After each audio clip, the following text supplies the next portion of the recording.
aquele comportamento já está completamente diferente daquele ali. Jamais lá vai ter um escorregamento desse tipo aqui, nunca. O escorregamento é um escorregamento muito especial, muito devagar, porque ele tem um mineral muito expansivo, que na hora que chove ele vira aquela lama que vai escorregando. Então lá, você não precisa fazer estrutura de arrimo, porque você não vai ter grande escorregamento. Agora, você não pode deixar o pedido de lá exposto à chuva. E aqui está tudo exposto. Se você não fizer nada, mais cedo ou mais tarde, aquela hipótese vai chiar toda para dentro do asfalto. Ele está falando do... É uma coisa lenta e que vai chiando. Ora, ele está falando do Padre Carnélio. Esse material é excelente qualidade também. Chega lá, faz uma camada de 20 centímetros dentro daquela hipótese toda, acabado os problemas. Sinceramente, resolveria o problema. Para aquele grande problema, que as soluções estruturais, pior do que o prédio da escola, foram as soluções que foram adotadas pelas prefeituras passadas para construir várias estruturas de lá. Pioraram muito a situação em vez de ajudar. Você contrata uma empresa de fora que não conhece absolutamente nada desse problema, ela vai fazer a obra que der na telha deles fazer, vai embora e constrói aquelas porcarias que eles fazem lá, contrariando, violentando completamente a natureza do material. Então, quando eu falo de engenharia, é porque cada material, X, cada local que você mora, tem uma mitologia, tem uma rocha, tem uma nuance geológica que tem um comportamento diferenciado, que tem que ser estudado de forma diferenciada. Você pode morar num local de altíssimo risco e continuar ali sem problema nenhum com uma solução extremamente simples. A pessoa morar numa área de risco não significa necessariamente a população. Não sei quantas pessoas tem na Pedra do Preto. Vamos imaginar que tem umas 5, 6 mil pessoas. Não deve estar errando muito, não. Vamos admitir que 25% das pessoas têm área de risco muito alto. Deve ser até menos que isso. Não morar na Pedra do Preto não significa que não tem área de risco. Pensa isso muito bem. O vermelho que aparece aqui são em áreas específicas. Nessas regiões existe uma porcentagem muito pequena de pessoas que têm que necessariamente sair dali para outras áreas. Ou melhor, não ocupar novas áreas. Mas, em hipótese alguma, significa uma remobilização completa de pessoas, tem que sair todo mundo. Não é isso, não. São casos específicos, são comunidades específicas, são áreas muito específicas. E esses estudos mostram exatamente quais são essas áreas mais tristes e qual o número de famílias que serão afetadas por esses eventos. Eu estou acabando aqui. Foi feito de estudos de todas as 70% das cavidades subterrâneas do Rio Preto. Então, além de estudar o sino, estudou o mapeamento das minas, a coisa toda das galerias. E aqui chega a parte final, que eu acho que é uma outra grande contribuição desse estudo, que é a parte do monitoramento. É isso que eu falo. Dizer que isso é que a gente precisa, mas precisa mesmo colocar em vários pontos do Rio Preto, em vários pontos da terra do Rio Preto e espaços do Rio Preto. E quando a gente vai colocar num local, parece em frente e fala que, está colocando esse instrumento que vai cair. É para medir, é para você prevenir. Eu gosto de dizer, quem mora em área de risco não está condenado, não é isso, não. Você está estudando exatamente para evitar que os problemas no povo não tenham as consequências de perigos existentes. Então, o que é um inclinômetro? Um inclinômetro não é nada mais, nada menos do que um tubo vertical. Eu faço uma sondagem, sabe esse tubo vertical no terreno, e esse tubo é todo articulado, ele é de metro em metro. Ou seja, ele é solto, é como se fosse flexível. Então, todo mês, uma equipe de alunos de engenharia geológica e de engenharia científica vem em cada um desses pontos, desce uma sonda especial, como nós falamos há pouco, e eles servem o quê? Quando eu coloco esse tubo dentro do terreno, eu coloco ele na posição vertical. Na hora que ele mede a sonda, isso significa absolutamente o alinhamento vertical. Se eu, por exemplo, caracterizar que esse ponto aqui mexeu, que esse ponto aqui mexeu, que esse ponto aqui mexeu, eu vou ligar esses 3 pontos, eu sei onde está escorregado. Com muito antecedente, anos de antecedência. Então eu posso entender que com anos de antecedência, quando aconteceu o que aconteceu na rodoviária se eu tivesse lá os quilômetros.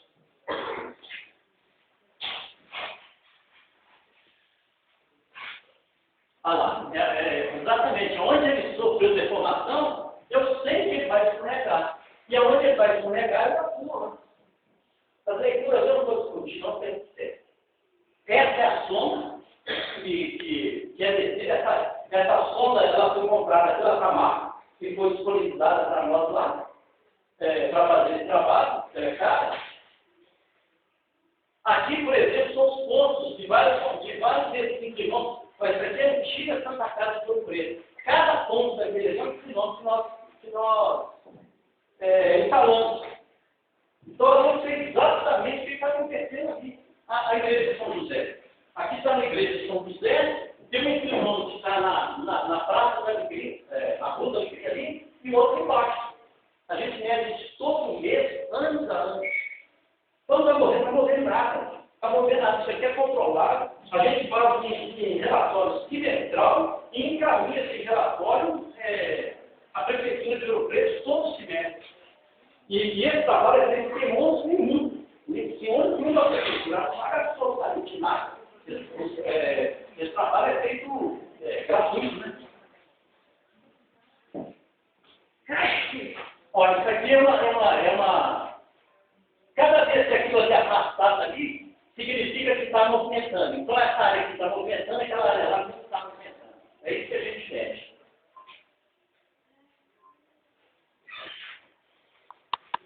O principal é isso aqui, ó. O terreno, ele sofre deslocamentos naturais do terreno. Isso é natural. Esses deslocamentos são muito pequenos. É essa reta que está mostrando aqui, ó. Eu estou medindo isso, por exemplo, desde agosto de 98.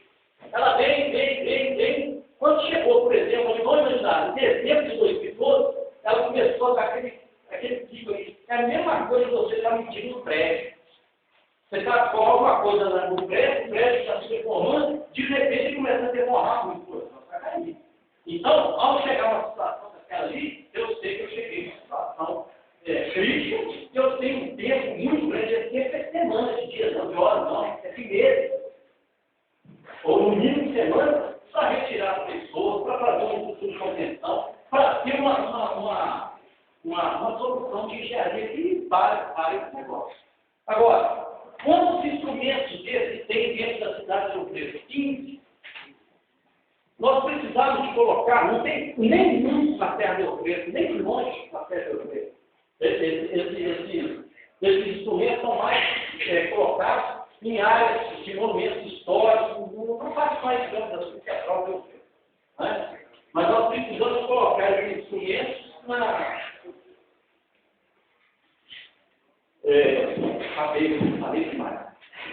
Nós precisamos colocar esses instrumentos dentro do espaço urbano da região de Ouro Preto. Então, eu não sei se eu fui muito rápido, se eu fui vai poder fazer pergunta. Olha, o que eu quis dizer claramente, basicamente é o seguinte: existe um estudo. Esse trabalho é um trabalho baseado numa resposta da própria natureza em épocas de chuva. Ele foi entregue à prefeitura através da Secretaria de Patrimônio em outubro do ano passado, então ele tem esse instrumento lá, entendeu? Ou seja, é uma maneira extremamente, eu acho, importante de monitorar e controlar, digamos, a vida de uma cidade, que enfim, ela está localizada no patrimônio histórico, que tem, no momento da arte, mas está localizada numa área, infelizmente, muito crítica do ponto de vista geológico e geotécnico. Agora, o fundamental dessa ferramenta, não adianta fazer uma ferramenta que é custosa. Isso aí, eu gosto de dizer que isso é um trabalho extremamente de iniciativas individuais. Esses alunos iam fazer essas historias, essas análises com a vida dele, com o dinheiro dele. Nós tivemos um suporte ninguém, nada, isso foi feito, tem que ser feito. E esse instrumento, ele pode ser realmente um instrumento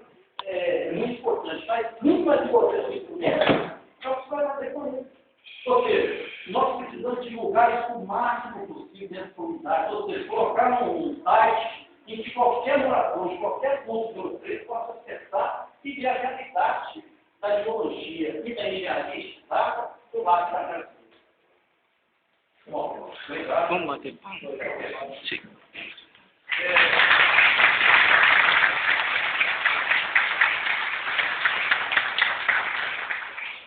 O senhor falou que há 15 quilômetros na parte do patrimônio histórico, e não há nenhum na terra de Ouro Preto, né? Partiu de quem a iniciativa de escolher os locais? Bom, muitas vezes, digamos assim, havia pontos, havia locais, por exemplo, que havia dúvidas sobre o tipo de movimentação e o recurso, então, foi conseguido para atender aquelas atividades. Então, esses recursos, por exemplo, eles foram... Na verdade, tudo isso aí custou R$60.000 e foi coberto por uma fundação da Geosol, isso é o nome da fundação, mas a Geosol de sondagem, exatamente.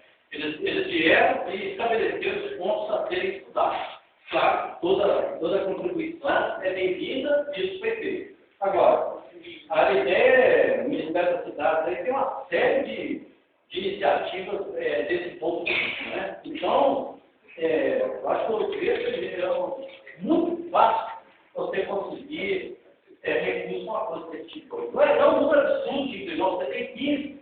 Vamos colocar aí, vamos colocar mais 70.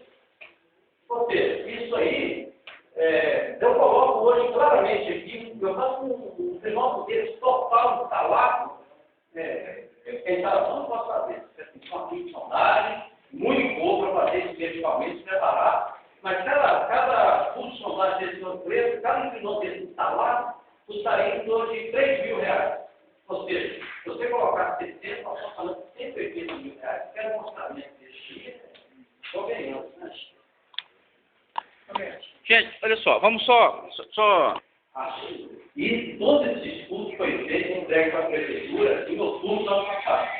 Agora, uma carta que você começa aí, como eu falei, ela não fala aí, não. Ela tem que ter um acompanhamento dinâmico, uma atualização dinâmica. Quanto mais quando acontece o evento, não aconteceu há um ano. Então, o que nós precisamos fazer? Nós precisamos de fazer as vistorias de cada um dos novos eventos que ocorreram. E já tem 109 cadastrados. E nós temos que fazer esse cadastro de acordo com aquela ficha lá, um cadastro completo. E o que acontece normalmente é que as pessoas, os grupos, eles querem, digamos, o laudo assim, o mais rápido possível, tá certo? Porque é evidente, tem interesse. Agora, não adianta fazer um laudo parcial e depois você tem que fazer um outro laudo para atender a carta. Então a gente faz o laudo definitivo. E as áreas do São Francisco e as áreas do Caparal são áreas com muitos eventos. Então não é um evento específico. Existe uma área no Caparal que é um problema de rasteiro, posso explicar isso em detalhe. Essa área, eu não tenho dúvida que é remanejamento imediato das pessoas. Aqui não tem solução economicamente viável para qualquer situação daquele tipo, mas não é dezenas de famílias. São algumas famílias muito específicas que têm que ser remanejadas de uma área específica. O que nós vamos fazer nesse momento é definir, mapeando claramente essa área.